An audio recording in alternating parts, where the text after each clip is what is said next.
El olor a polvo y gardenias marchitas, el olor de su madre, todavía flotaba en la casa de Morumbi, una semana después del funeral. Amanda Vasconcelos, con su traje sastre de lino color grafito, recorría el salón con la impaciencia de un inversor. Cada objeto de decoración sentimental, cada adorno, era un activo a liquidar. La muerte de su madre no había sido una pérdida. Había sido una complicación logística que la había sacado de 3 reuniones importantes en Nueva York. Encontró un álbum de fotos olvidado, lleno de imágenes de su madre riendo en el jardín, al lado de la vecina. Amanda cerró el álbum con una fuerza innecesaria. Ese sentimentalismo barato le repugnaba. Un suave golpe en la puerta trasera la interrumpió. Era ella, doña Lucia, la vecina. Una mujer menuda, envejecida por el sol, con manos que parecían raíces de árbol. Traía un último plato, cubierto por un paño de cocina inmaculadamente blanco. Yo solo quería traer este bizcocho de harina de maíz. Amanda. A su madre le gustaba. Amanda no la invitó a pasar. Tomó el plato, el calor atravesando la tela, y lo colocó en la encimera de mármol. Gracias, Lucia. Entonces sacó un sobre de su bolso de diseñador. Mi madre siempre fue generosa con su tiempo. Esto es por su disposición, un pago por su caridad. El cheque era irrisorio, un despido disfrazado de gratitud, una bofetada envuelta en papel moneda. Antes de seguir, quiero pedirte un favor. Si estas historias te atrapan tanto como a mí, regálame tu suscripción y un like. Es la mejor forma de apoyar para que sigamos creciendo juntos. Y cuéntame en los comentarios, ¿de qué rincón del mundo nos estás acompañando hoy? Me encantaría saberlo. Doña Lucia miró el sobre y su mirada, clara y cansada, se elevó del cheque al rostro de Amanda. No lo tomó de inmediato. Había una dignidad en ella que Amanda, en su armadura de lino grafito, no conseguía descifrar. No necesito ningún pago, Amanda, dijo Lucia, la voz suave, pero firme. Su madre era mi amiga. Amanda detestó la palabra amiga, dicha con tanta naturalidad, como si la distancia entre la mansión y la casa humilde de al lado no existiera. Sí, claro, cortó Amanda, empujándole el sobre. Quédeselo, considérelo, un regalo. Ahora, si me disculpa, tengo agentes inmobiliarios llegando. Lucia finalmente tomó el sobre, el fino papel pareciendo una ofensa en sus manos callosas, y salió en silencio por el jardín. 3 días después, Amanda estaba en la oficina acristalada de una inmobiliaria de lujo, el aire acondicionado zumbando. El agente, un hombre llamado Guerra, que antes le había prometido una venta récord, ahora sudaba frío, ajustándose las gafas. Doña Amanda, tenemos un problema logístico, un obstáculo. Amanda lo miró con el mismo desprecio que usaba en el banco. Guerra, no existe obstáculo que un descuento del 5% no resuelva. Simplemente véndala. El agente tragó saliva, empujando el plano topográfico del terreno sobre la mesa de caoba. No es un descuento, señora. Es la matrícula, el terreno de su madre. Técnicamente, no tiene salida a la calle. Es un terreno enclavado. Amanda tardó un segundo en procesar la palabra. ¿Enclavado?, repitió. El tono de voz peligrosamente bajo, como si el agente hubiera usado una palabrota. Guerra, estamos hablando de una mansión en Morumbi, no de una choza en medio de la nada. Crecí entrando y saliendo por un portón de hierro forjado de 4 metros de altura. Lo que me está diciendo es imposible. Ella, la mujer que analizaba la viabilidad de proyectos multimillonarios, no podía creer que la detuviera un detalle burocrático tan estúpido. Miró el plano, viendo la gran área de su casa y el pequeño lote vecino, el de Lucia. Guerra respiró hondo, señalando con la punta de la pluma estilográfica el plano. La pluma trazó el único camino de acceso. Sí, señora, el portón, el garaje, y todo el camino de adoquines hasta la puerta principal. Hizo una pausa, como si temiera la reacción. Toda esa franja de acceso, esa matrícula número 8045, no pertenece al lote principal, el de su madre. Pertenece al lote más pequeño. Amanda sintió que la sangre comenzaba a helarse. ¡Qué lote más pequeño! El agente finalmente levantó los ojos, la voz un susurro.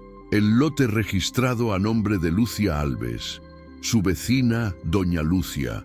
El aire acondicionado de la oficina de guerra parecía haberse detenido, o quizás era la sangre hirviendo en las venas de Amanda. Ella rió, un sonido seco, sin humor, que hizo retroceder a la gente. «Eso es absurdo», siseó, con la voz de ejecutiva que usaba para aplastar subordinados. «Doña Lucia, esa mujer apenas tiene dinero para pintar su propio portón. Esto es un error del registro, Guerra, un error garrafal. Mi madre jamás haría algo tan senil. Llame a mi abogado. Vamos a demandar al registro y resolver esto antes del almuerzo». Cogió su móvil, las manos ya marcando el número, lista para mover el mundo con su rabia. «No es un error, doña Amanda», dijo Guerra, en voz baja, deslizando otro documento sobre la mesa. Era una copia de la escritura, con firma reconocida y el sello del registro. No es un error, es un regalo. Según consta aquí, su madre transfirió esa matrícula a nombre de doña Lucia hace 5 años. Una donación en vida por gratitud. El documento es impecable. Legalmente, usted es dueña de una casa de 6 millones de reales, pero su vecina, ella es la dueña del portón. La pluma de Guerra se posó. Su mansión era una isla y Lucia era el continente que la rodeaba. La palabra gratitud quedó flotando en la sala refrigerada como un insulto. ¿Gratitud por qué? ¿Por bizcochos de maíz? ¿Por compañía? Amanda sintió que la sangre le subía al rostro, una oleada de vergüenza y furia. Su madre, la mujer que le enseñó a ser implacable en los negocios, había cometido un acto de puro sentimentalismo senil. «Me desheredó», susurró Amanda, la revelación golpeándola como un golpe físico. Guerra, el agente, desvió la mirada, avergonzado. Técnicamente, no, le dio la casa, solo hizo imposible venderla sin la cooperación de la señora Alves. Carraspeó.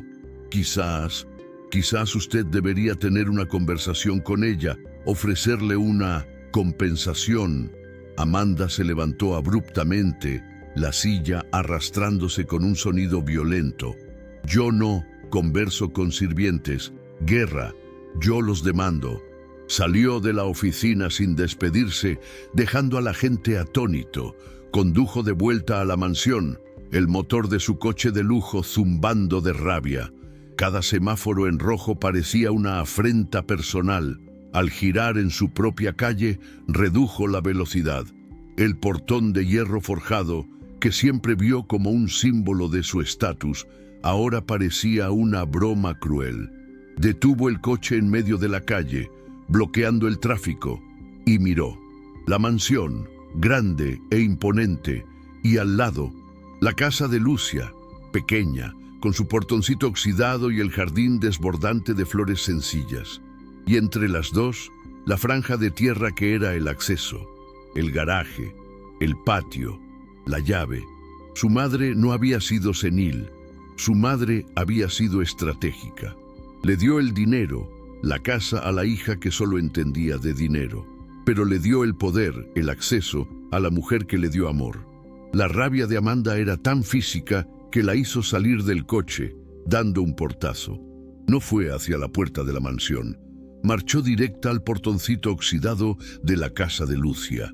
No había timbre, solo una aldaba de hierro. No llamó. Golpeó la madera con el puño, el sonido resonando en el silencio del mediodía. Ella, la ejecutiva que negociaba en salas de juntas en Nueva York, estaba ahora sudada y descontrolada, golpeando el portón de una vecina caritativa. Necesitaba que aquello fuera un malentendido, un error que su dinero y su rabia pudieran arreglar. Iba a ofrecer una suma, claro, una suma justa para anular la donación estúpida de su madre. Iba a recuperar el control. Doña Lucia abrió el portoncito con el mismo delantal de flores desvaídas de días atrás. No parecía sorprendida de ver a Amanda allí, roja de furia. Había una tristeza calma en sus ojos, como si hubiera esperado ese momento durante 5 años. ¿Amanda? ¿Ha pasado algo? Sí, ha pasado, siseó Amanda, empujando el portón para entrar, invadiendo el pequeño jardín de Lucia que olía a tierra y albahaca. Ha pasado que mi madre estaba senil. Ha pasado que usted, doña Lucia, se aprovechó de una anciana enferma. Escupió las palabras, la acusación siendo su única defensa contra la humillación que sentía. Necesitaba que Lucia fuera la villana, la estafadora, y no la heredera legítima. Doña Lucia no retrocedió ante la acusación. Permaneció de pie en el umbral de su puerta, las manos callosas ahora cruzadas sobre el delantal. La furia de Amanda pareció romperse contra la serenidad de aquella mujer. Su madre no era senil. Amanda, dijo Lucia, la voz baja, pero cargada con el peso de la verdad. Estaba lúcida y estaba muy sola. La frase «muy sola» fue dicha con una tristeza que desarmó a Amanda por un segundo. Me dio el patio porque ella sabía que usted no lo veía. Sabía que, para usted, esta casa era solo un número en el banco. Para mí, Lucia miró hacia el jardín. Era donde ella y yo tomábamos café. A su madre no la engañaron. Ella solo protegió lo único que le importaba al final, la memoria de una amistad. Amanda se quedó sin palabras. La explicación era peor que una estafa. Una estafa la podría demandar, luchar contra ella. Pero un acto deliberado de afecto, un testamento simbólico que la excluía, eso era una derrota moral. La rabia se transformó en pánico frío. El agente, las deudas, necesitaba vender. Empezó, la voz fallando, forzándose a cambiar de táctica. La ejecutiva volvió, pero ahora suplicante. Escuche, Lucia, entiendo el sentimentalismo, pero esto es un negocio. Esta casa necesita ser vendida. ¿Cuánto? ¿Cuánto quiere por el patio? Pago el precio de mercado. Diga un número. ¿100,000? ¿200,000? Le compro su jardín. Todavía usaba la palabra comprar, como si fuera un arma, la única que le quedaba. Doña Lucia miró el rostro pálido de Amanda, un rostro que vio crecer, pero que nunca aprendió a reconocer. Meneó la cabeza, no con desprecio, sino con una tristeza profunda. «¿200,000?» repitió, la cantidad sonando absurda en medio de sus rosales. «Amanda, usted todavía habla el idioma del dinero. Su madre y yo hablábamos el idioma del café colado». Señaló un banquito de madera sencillo, gastado por el tiempo, que estaba bajo un jazminero. Su madre sabía que usted iba a vender la casa. No me dio el patio para hacerme rica. Me lo dio para que su prisa no borrara el único lugar donde ella fue feliz en los últimos años. No puedo vender lo que prometí guardar. Este patio, para mí, no tiene precio. ¿No está en venta?, repitió Amanda, la voz subiendo una octava, rozando la histeria. El pánico de sus propias deudas, de sus acreedores, comenzó a asfixiarla. «Todo está en venta, Lucia. Así es como funciona el mundo». La máscara de la ejecutiva fría se estaba derritiendo bajo el sol del mediodía, revelando a la mujer endeudada que había debajo. Usted no puede hacer esto. Está siendo vengativa. Si no me vende ese acceso, la casa no vale nada. Me está destruyendo por un banquito y un jazminero». La acusación era infantil, desesperada. La reina del banco de inversiones estaba, metafóricamente, de rodillas en el jardín de la mujer que humilló con un cheque irrisorio. «¿Vengativa?», repitió doña Lucia, la voz baja, lo que la hizo aún más poderosa. «No, mi hija. La venganza es para quien tiene tiempo que perder. Yo solo tengo mis rosales. Miró el banquito de madera, el banquito donde la madre de Amanda pasó sus últimas tardes. Su madre no quería que yo la destruyera. Ella tenía la esperanza de que yo la salvara. Amanda retrocedió como si la palabra salvar fuera un absurdo. Dijo que su mundo es rápido, Amanda, que corre tanto que no ve lo que tiene delante. Ella pensó que un día usted se vería forzada a parar y yo estaría aquí, con el portón cerrado, no por odio, sino para que usted, por primera vez, tuviera que pedir permiso para entrar y tal vez tomar un café. La revelación fue peor que una disputa legal. No era un negocio, era una lección moral póstuma, orquestada por la madre y ejecutada por la vecina. La humillación de ser salvada por Lucia era insoportable. ¿Usted me está diciendo que mi madre hizo todo esto para forzarme a tomar café con usted? Escupió, lo absurdo de la situación mezclado con el pánico real de sus deudas. La casa era inútil, estaba en bancarrota. Su mirada cayó sobre el delantal de Lucia. El sobre con el cheque irrisorio aún estaba allí, doblado en el bolsillo. La caridad que ella ofreció ahora era la prueba final de su propia ceguera. «¿Café?», repitió Amanda, la palabra sonando como un insulto. La migraña que solía fingir ahora era real, latiendo detrás de sus ojos a causa del pánico financiero. Miró la mansión de 6 millones de reales, una tumba inútil, y luego a la mujer que era su carcelera. ¿Usted ha bloqueado mi futuro por un café? La ejecutiva en su cerebro buscó la última salida, la única lógica que quedaba. Si Lucia no vendía, tal vez ella comprara. Muy bien, siseó, la voz baja y trémula. Si el patio no está en venta, entonces cómprela, compre mi casa, hágame una oferta. Es la única solución. Doña Lucia miró a Amanda como si hubiera perdido el juicio. «¿Comprar su casa?», repitió, mirando la mansión que parecía un palacio al lado de su modesta casa. «Niña, ¿con qué dinero? ¿Y para qué? No necesito 6 baños, solo necesito mi jardín». Entonces, lentamente, metió la mano en el bolsillo del delantal. Sacó el sobre blanco, aún sellado, que Amanda le había dado días atrás. El pago. Se lo extendió a Amanda. «Tómelo de vuelta. No quiero su dinero, no quiero su casa y no puedo vender el patio». La devolución del cheque fue el acto final. La caridad de Amanda había sido oficialmente rechazada. La devolución del cheque fue un golpe silencioso, más devastador que un grito. El gesto de Lucia, devolviendo el sobre, deshizo el último pilar de poder de Amanda. El dinero, su único idioma, su única arma, había sido rehusado. El papel blanco y fino, ahora de vuelta en la mano de Amanda, parecía sucio, un símbolo de su total incomprensión del mundo. Miró la mansión, una prisión de lujo, y sus deudas en Nueva York, que ahora avanzaban sobre ella como una jauría. El pánico finalmente quebró su compostura. «Pero yo voy a perderlo todo», susurró la voz finalmente quebrada, la ejecutiva desapareciendo, dejando solo a la mujer aterrorizada. «Si no vendo, estoy arruinada. ¿No lo entiende?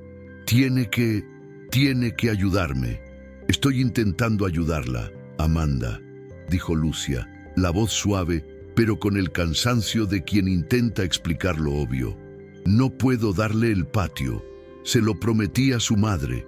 Señaló el banquito de madera bajo el jazmín, el mismo banco donde las 2 viejas amigas tomaron su último café. Pero su madre no quería su ruina. Solo quería que usted parara, que se sentara. Me dejó una carta para ser leída con usted si este día llegaba. Miró a Amanda, que temblaba, ya no de rabia, sino de derrota. «No puedo vender el patio, pero puedo ofrecerle un café. Es el único camino». Es lo que ella quería. La propuesta, tan simple y tan profunda, quedó flotando en el aire. El portón a la riqueza de Amanda no se abriría con dinero, sino con el acto de sentarse y escuchar. La oferta era absurda, surrealista. A Amanda, la mujer que cerraba negocios multimillonarios antes del almuerzo, le estaban informando que la llave de su supervivencia financiera era un café. Miró el banquito de madera gastado, un objeto que ella habría mandado quemar por ser rústico, y luego a Lucia. El pánico de su ruina luchaba contra la arrogancia de toda su vida. Aceptar era admitir la derrota total. Era admitir que el mundo de su madre, el mundo del afecto y los bizcochos de maíz, era, al final, más poderoso que su mundo de acciones y derivados. Con un temblor que le recorrió la espina dorsal, dio un paso, luego otro, y se desplomó en el banquito. El gesto fue torpe, la seda de su traje arrugada estaba rendida. Doña Lucia observó a la mujer más poderosa de la ciudad derrumbarse en su humilde banco de jardín. No había triunfo en su rostro, solo una tristeza profunda y la aceptación de un deber final. «Voy a buscar la carta», dijo suavemente, «y el café». Se dio la vuelta y entró en la casa sencilla, dejando a Amanda sola en el patio. Por primera vez, Amanda se quedó quieta. No estaba corriendo, no estaba en un teléfono. Estaba atrapada en el jardín de la vecina. El silencio era llenado por el zumbido de una abeja en la albahaca y el olor dulce del jazmín. Miró la mansión de al lado, ahora una prisión de cristal y mármol. El patio que despreció era la única cosa real. No sabía lo que decía la carta, pero sabía que, al sentarse en ese banco, su madre, finalmente, la había hecho detenerse.